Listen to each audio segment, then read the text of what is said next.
established R.I.C.H coming right back at you.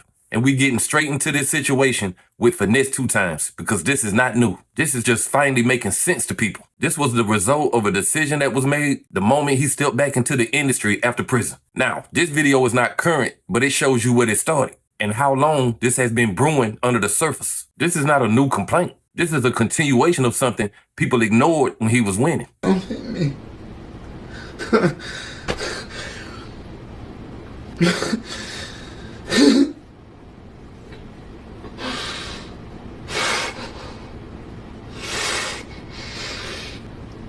You greedy. You greedy. All you seek money. I never seek the money.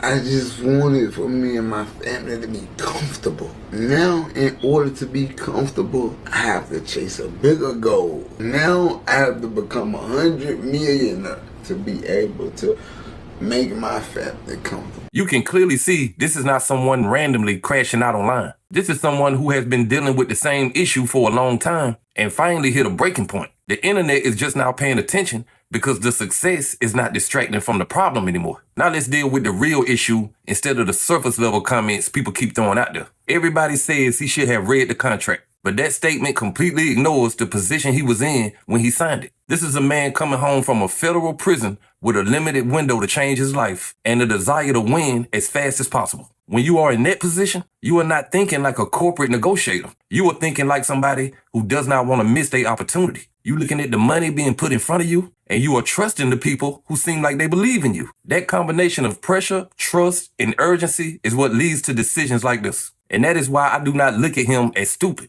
I look at him as somebody who trusted a situation that was never built for him to win long term. Now let's talk about what he actually signed, because this is where the real damage is done. This was not just a standard record deal. This was a full control agreement that extends far beyond music. We are talking about mob ties and J. Prince Jr. having control over his masters, his name, his image, and multiple streams of income connected to his brand. That type of structure don't just pay the label. It positions them to own the artist's entire career output. My mob tie contract got a lawyer to look over it, but a lot of lawyers, like they don't really want to fuck with it. They fuck with it, but they don't really want to fuck with it. I got a couple people that have reached out to me, and I just sent it to them, and I still don't trust this shit a whole lot. So me and Suge finally decided to do ChatGPT. So this is my first time ever using ChatGPT. I never used this shit. Everybody been encouraging me to try to use this shit, so I'm finna try to use it for the first time. You should also put, is there any loopholes? Have it been breached? Like, have this been no, breached? after, is there any loopholes for you to get out of your contract? Okay. And especially if the artist had no proper legal advice. But this is not easy to win without a lawyer. So basically, J. Prince, the old man, told me don't get a lawyer. Mm-hmm. He told me, we ain't gonna even go there and fuck this shit. Advance and benefits could be used against you. They gave you cash, jewelry, truck, private plane, etc. You pay for all that? Yeah, all that paid back will go along. That means they'll argue you already got paid, so you owe delivery. Now you can see why this type of deal is so difficult to escape. This is not something you can just walk away from when you feel like it's not working for you. This type of deal is designed with extensions, clauses, and conditions that can keep you locked in long after you realize you made a bad decision. By the time you realize what you signed, you already in too deep. Now let's address the money, because this is where everything starts and everything gets distorted. When you put a large advance in front of somebody who does not have financial security, that money does not feel like a loan or a trade. It feels like a lifeline. People who have never been in that position will say $100,000 is not a lot of money. But somebody who comes from nothing sees that as a chance to change their entire life. That is the exact moment where the deal makes sense emotionally, even if it doesn't make sense strategically. And that is how artists end up trading long-term control for short-term relief. It don't feel like a loss at the time. It feels like a win until you try to reclaim what you gave up. So walking away could trigger recoupment claims or even lawsuits. Assignment clause, another track. Transfer the contract to another label, company, anytime. So basically, they can sign their label over to anybody and I still be with them, basically. That's what they're saying. Can't transfer or escape, even the next deal, basically. That keeps you locked in, ownership changes. Okay, real talk. All right, so now, we go to Atlantic deal. I went through your contract and I'm gonna break it down plain, no lawyer talk, so you can actually understand what's going on and what the power is. Contract overview. This is a deal between Atlantic Records Corporation, the label, Mob Ties Entertainment, artist company, artist Finesse2Tymes, Ricky Hamilton. This is a recording deal, profit share deal, not just a simple distribution. Exclusive deal, very important. The artist is locked in exclusively to Atlantic. Can't record for nobody else. Label controls all music during the contract. This is standard, but very restrictive. Length of contract. This is where labels win. Starts when deal is signed. First term until albums drop plus 10 months after. Then label has 3 options to extend, meaning label can keep him for up to 4 total periods.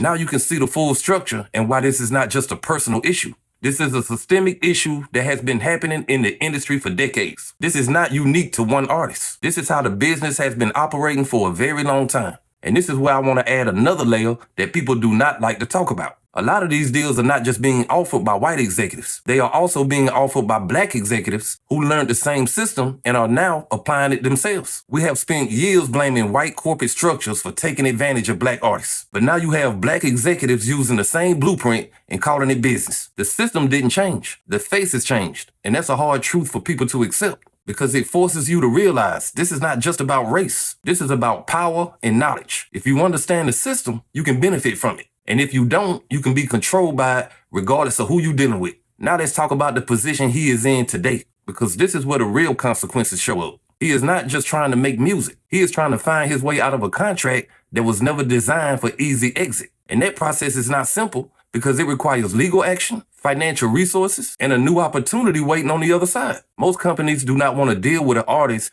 who comes with contractual obligations. So you end up in a situation where your talent is still there, your fan base is still there, but your freedom is limited. That is one of the most frustrating positions any artist can be in. This is why so many artists disappear without explanation, because people think they fell off when in reality they were contractually stuck. The public does not see the business side. They only see the output. Now let me make my position clear again so there's no confusion. I do not see this as a man who failed.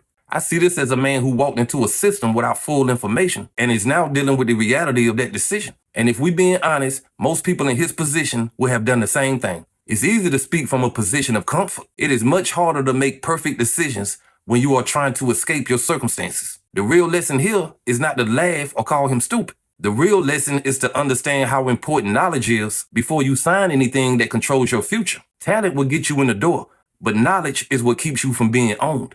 And that is the part that every young artist needs to hear before they get put in the same position. Because opportunity without understanding can turn into a trap faster than people realize. Now the question is what happens next for him, because that is what will define how this story ends. Does he find a way out and regain control? Or does this become another example of talent being outmatched by business structure? Because at the end of the day, this industry is not about who makes the best music. It's about who controls the rights to that music and who benefits from it long after it was created.